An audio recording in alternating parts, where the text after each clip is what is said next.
আসসালামু আলাইকুম। কথা নাহিয়ান আমন্ত্রণ জানাচ্ছি এনটিভির মধ্যাহ্নের খবরে। রাজধানীর সচিবালয়ের ৭ নম্বর ভবনে ভয়াবহ অগ্নিকাণ্ডের ঘটনা ঘটেছে। সময় রাস্তা পার হতে গিয়ে ট্রাকের চাপায় ফায়ার সার্ভিসের একজন কর্মী মারা গেছেন। এছাড়া আগুন নেভাতে গিয়ে আরো ২ জন আহত হয়েছেন। অগ্নিকাণ্ডের কারণ অনুসন্ধানে উচ্চ পর্যায়ের কমিটি গঠন করার কথা জানিয়েছেন স্বরাষ্ট্র উপদেষ্টা। নূর হোসেনের রিপোর্ট।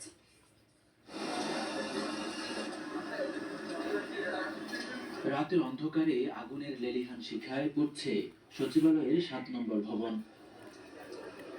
দ্রুত আগুন ছড়িয়ে পড়ে পুরো ভবনে। ৬, ৭, ৮ এবং ৯ তলার অধিকাংশ কক্ষ ব্যাপকভাবে ক্ষতিগ্রস্ত হয়। মনে হচ্ছে না যে সচিবালয়ে আগুন লাগছে। এটা ইম্পর্টেন্ট একটা জায়গা, সেখানে আগুন লাগছে। অথচ দুই সাইডে তো ব্যারিকেড দেওয়া উচিত। এই যে পুরো গাড়িগুলো, এই যে একটা গাড়ি দাঁড়ায় আছে, এটা গাড়ি এখানে থাকবে কেন? ম্যাক্সিমাম মানে ফ্লোর ক্ষতিগ্রস্ত, উপরে বিশেষ করে ৮ তলা, ৬ তলা, ৭ তলা। আগুন নেভাতে ঘটনাস্থলে হাজির হয় ফায়ার সার্ভিসের ১৯টি ইউনিট। ভেতরে জায়গার সংকুলান না হওয়ায় আগুন নেভাতে কাজ করে 10টি ইউনিট। ফায়ার সার্ভিস কর্মীদের টানা ৬ ঘন্টার চেষ্টায় আগুন নিয়ন্ত্রণে আসে। এখানে ১৯টা ইউনিট নিয়োজিত করা হয়েছে, বাট এর মধ্যে আপনার 10টা ইউনিট ফিজিক্যালি কাজ করেছে, কারণ এখানে গাড়ি প্রবেশে কিছু সীমাবদ্ধতা আছে। বিশেষ করে বড় গাড়িগুলি ঢুকানো কঠিন ছিল, বাট আমরা আমাদের বড় যে লেডার যেগুলো আছে, এপিএল যেগুলিকে বলি, সেগুলিকে এখানে সামনের গেট ভেঙে আমরা 2টা গাড়ি ঢুকিয়েছি এবং বর্তমানে আমরা আগুনকে কন্ট্রোলে নিয়ে এসেছি। ৬, ৭, ৮, ৯ এই 4টা তলায় আগুন ধরেছে। আগুন নেভানোর চেষ্টার সময় সড়ক পার হতে গিয়ে ট্রাকের চাপায় পিষ্ট হয়ে ফায়ার সার্ভিসের এক কর্মী মারা যান। প্রাথমিকভাবে আগুন লাগার কারণ জানাতে পারেনি ফায়ার সার্ভিস। তবে ঘটনাস্থল পরিদর্শন করে উচ্চ পর্যায়ের কমিটি গঠনের কথা জানিয়েছেন স্বরাষ্ট্র উপদেষ্টা। পুরা সার্চ করার পরে কোনো কিছু পাওয়া যায় কিনা আমরা আপনাদের জানাতে পারি। আর এটার ব্যাপারে আমরা একটা তদন্ত কমিটি গঠন করে দিচ্ছি। ক্যাবিনেট থেকে অলরেডি ইনস্ট্রাকশন দেওয়া হয়েছে, হোম সাইড থেকে অলরেডি ইনস্ট্রাকশন দেওয়া হয়েছে একটা তদন্ত কমিটি, হাই পাওয়ার একটা তদন্ত কমিটি করে দেওয়ার জন্য। কমিটি কত সদস্য চাই? 5 জন হতে পারে, 7 জন হতে পারে, 9 জন হতে পারে, 11 জন হতে পারে। এই মুহূর্তে তো আমরা পরে আপনারা আমাদের জানাই দিতে পারি। ক্ষতিগ্রস্ত ভবনটিতে থাকা মন্ত্রণালয়গুলোর দাপ্তরিক কাজ বন্ধ রয়েছে। কর্মকর্তা কর্মচারীদের ভেতরে প্রবেশ করতে দেয়া হচ্ছে না। নূর হোসেন, এনটিভি নিউজ, ঢাকা। দর্শক, সচিবালয়ের আরো খবর জানতে যাচ্ছে স্পেশাল করেসপন্ডেন্ট রোকন উদ্দিনের কাছে। রোকন, সচিবালয়ের এই মুহূর্তের কর্মকাণ্ড এবং আগুনে ক্ষয়ক্ষতির পরিমাণ সম্পর্কে কোনো কিছু জানতে পেরেছেন কিনা? কথা এই মুহূর্তের কর্মকাণ্ড যদি বলি তাহলে সচিবালয়ের এখন একটি গেট খুলে দেওয়া হয়েছে আরো ঘন্টাখানিক আগে। সেখান দিয়ে আসলে আমরা দেখেছি কর্মকর্তা কর্মচারী যারা আছেন তাদের কার্ড দেখে প্রবেশ করতে দেওয়া হচ্ছে। তবে সাংবাদিক যারা আছেন বা গণমাধ্যম কর্মী তাদের কাউকে প্রবেশ করতে দেওয়া হচ্ছে না এখন পর্যন্ত। আর আমরা যতটুকু জানতে পেরেছি এখানে প্রধান উপদেষ্টা ডক্টর মোহাম্মদ ইউনূস তিনি হয়তো আসবেন, এটি আমরা আসলে নিশ্চিত হতে পারিনি, কারণ কোনো কর্মকর্তা যারা আছেন তারা আসলে আমাদেরকে ফোন ধরেননি। তবে গেটে যারা দায়িত্ব পালন করছেন এখনো তারা বলছেন যে প্রধান উপদেষ্টা ডক্টর মোহাম্মদ ইউনূস এখানে আসবেন বলে তারা শুনতে পেরেছেন, এই জন্য গণমাধ্যম কর্মীদের প্রবেশ করতে দেওয়া হচ্ছে না। তিনি চলে যাওয়ার পরে গণমাধ্যম কর্মীরা প্রবেশ করতে পারবেন, এটি তারা বলেছেন।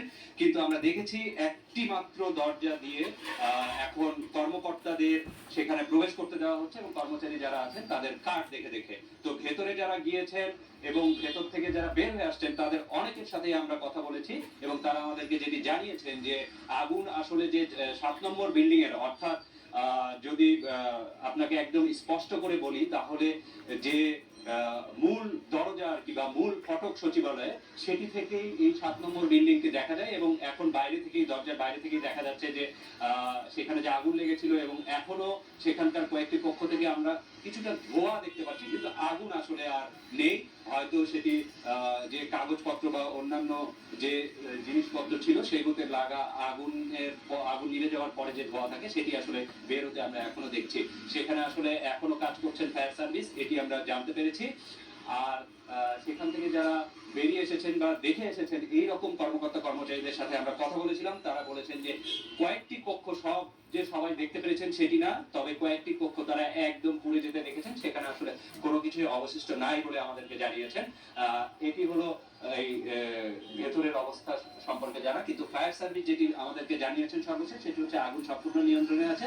এখন তারা খুঁজে খুঁজে দেখছেন যে আর যাতে কোনো আগুন না লাগে বা সেখান থেকে কোনো ক্ষয়ক্ষতি যাতে আর না হয় সেটি তারা খুঁজে খুঁজে দেখছেন।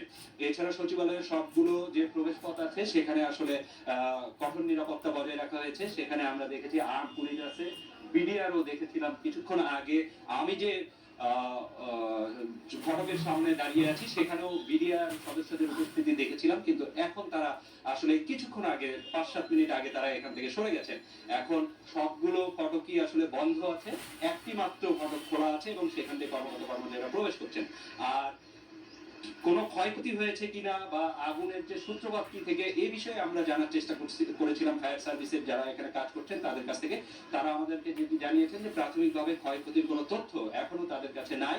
তারা আসলে চেষ্টা করছেন এটি জানার এবং সেটি জানতে পারলে আমাদেরকে জানাবেন।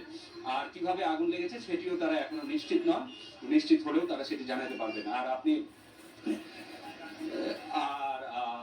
আপনি নিশ্চয়ই জানেন যে এখানে যে একটি তদন্ত কমিটি গঠন করার কথা বলেছেন স্বরাষ্ট্র উপদেষ্টা। তিনি বলেছেন যে উচ্চ পর্যায়ের একটি তদন্ত কমিটি গঠন করা হবে এবং এই বিষয়ে মন্ত্রিপরিষদ সচিবকে ইতিমধ্যে বলে দেওয়া হয়েছে যে তিনি যাতে একটি উচ্চ পর্যায়ের তদন্ত কমিটি গঠন করেন এই ঘটনার অনুসন্ধান করতে, এবং এটিকে খুব গুরুত্বের সাথে দেখা হচ্ছে বলেও তিনি জানিয়েছেন আর কি। আর এই গেটে কিছুক্ষণ আগে আমি বলেছিলাম আসলে যেটি এখানে আসলে বিজিআর সদস্য ছিলেন, তারা আসলে এখন নাই, তারা হয়তো চলে গেছেন। এখানে দায়িত্ব পালন করছেন পুলিশ এবং আইন শৃঙ্খলা রক্ষাকারী বাহিনীর অন্যান্য সদস্যরা, তাদেরকে আমরা দেখছি। আর কিছু কিছু কর্মচারীদের আসলে পাশ দেখে যে ঢুকতে দেওয়া হচ্ছে তাদের অনেকে আবার বের হয়ে আসছেন। তারা আমাদেরকে যেটি বলছেন যে সেখানে আসলে তাদের যে পক্ষ সেই সব জায়গায় আসলে কাজ করার অবস্থা নাই, বা তাদের অনেকে আসলে বলা হচ্ছে এখন কাজ যারা করতে চান সেখানে তারা থাকবেন। কিন্তু আজকে সচিবালয়ের ভেতরের অবস্থা আমি যতটুকু শুনতে পেরেছি সেখানে আসলে এই আগুন নিয়েই আসলে সবাই চিন্তা ভাবনা করছেন, কথাবার্তা বলছেন। সেখানে কর্মকাণ্ড কিছুটা হলেও যে ব্যাহত হচ্ছে এটি নিশ্চিত। আর এখন আসলে এই সচিবালয়ের ভেতরে কিভাবে আগুন লাগলো, কেন আগুন লাগলো সেটি নিয়ে আসলে মানুষজনের আলোচনা, এবং সেটি হয়তো তদন্ত কমিটি একটি প্রতিবেদন দিবে। তার আগে ফায়ার সার্ভিসের পক্ষ থেকে যদি কোনো কিছু জানানো হয় ক্ষয়ক্ষতি সম্পর্কে এবং আগুন লাগার কারণ সম্পর্কে সেটিও আমি আপনাদেরকে জানিয়ে দিতে পারবো। কথা সচিবালয় থেকে সর্বশেষ পরিস্থিতির খবর জানছিলাম।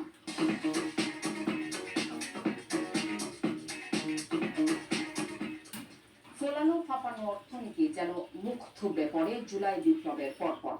উন্নয়নের বয়ানের আড়ালে পাচারের পাশাপাশি ব্যাংক ও আর্থিক খাতের ভয়াবহ চিত্র উঠে আসে জাতির সামনে।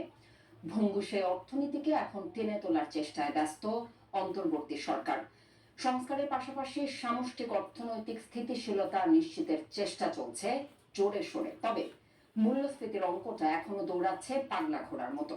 তাই নিত্যপণ্যের বাজারে সাধারণ মানুষকে স্বস্তি দেওয়ার পাশাপাশি আইন শৃঙ্খলা পরিস্থিতি ঠিক করে ব্যবসা বান্ধব পরিবেশ নিশ্চিত করাটা এখন অনেক বড় চ্যালেঞ্জ সরকারের সামনে।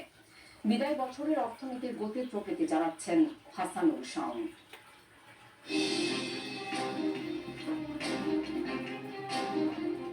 ব্যাংক থেকে শেয়ার বাজার, মেগা প্রকল্প থেকে গ্রামের সরু রাস্তা, গত 15 বছরে প্রায় সবখানি সীমাহীন অনিয়ম আর দুর্নীতির খেসারত খাদের কিনারে অর্থনীতির অনেক সূচক। এমন এক বাস্তবতায় ছাত্র জনতার জুলাই বিপ্লব আর 5 আগস্ট পরবর্তী সময়ে আর্থিক খাতে নানা চ্যালেঞ্জের মুখোমুখি অন্তর্বর্তী সরকার। সবচেয়ে বড় সমস্যা হল আমাদের প্রোটেকশন নর্ম আর ব্যাংকিং নর্ম পরিপালন করে না। পতিত আওয়ামী লীগ সরকারের শাসনামলে আর্থিক খাতের অনিয়ম দুর্নীতি বের করতে গঠন হয় শ্বেতপত্র প্রণয়ন কমিটি, যার রিপোর্টে উঠে আসে আটকে ওঠার মতো সব তথ্য।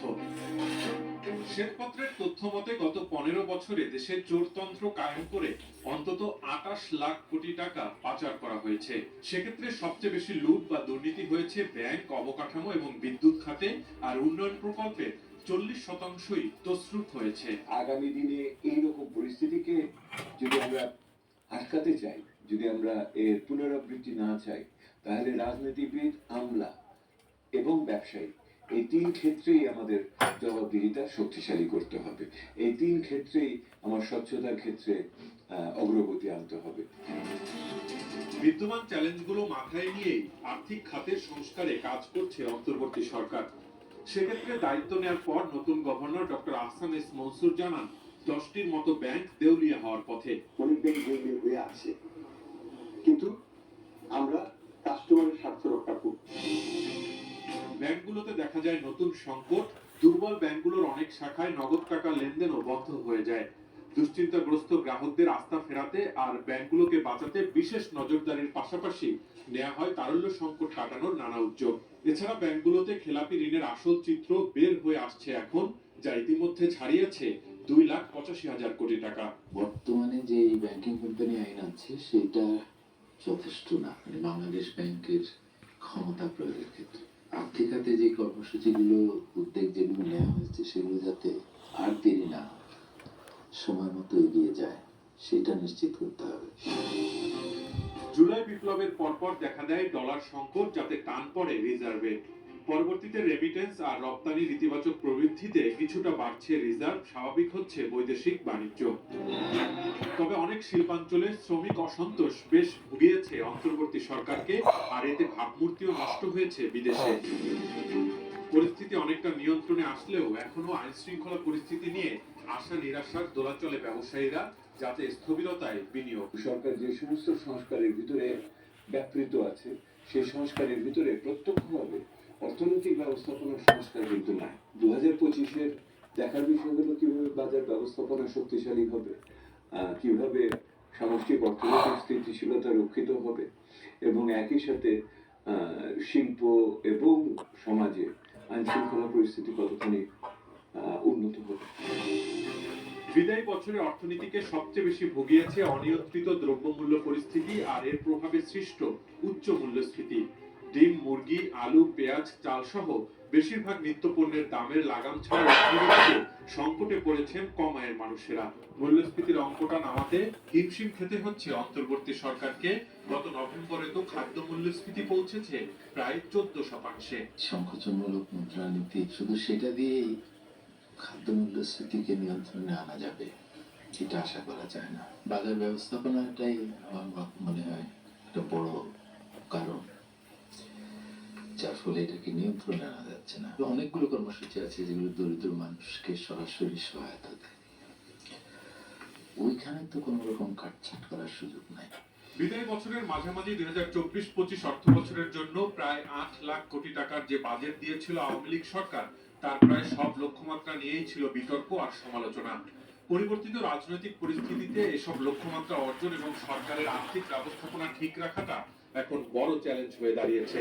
এসবের পাশাপাশি বৈদেশিক ঋণের কিস্তি পরিশোধের চাপও সামলাতে হচ্ছে অন্তর্বর্তী সরকারকে। এমন সব চ্যালেঞ্জ উঠলে নতুন বছরে একটি সুশৃঙ্খল আর্থিক খাতের পথে হাঁটতে হবে বাংলাদেশকে। Hasanul Shaon, TV news, Dhaka.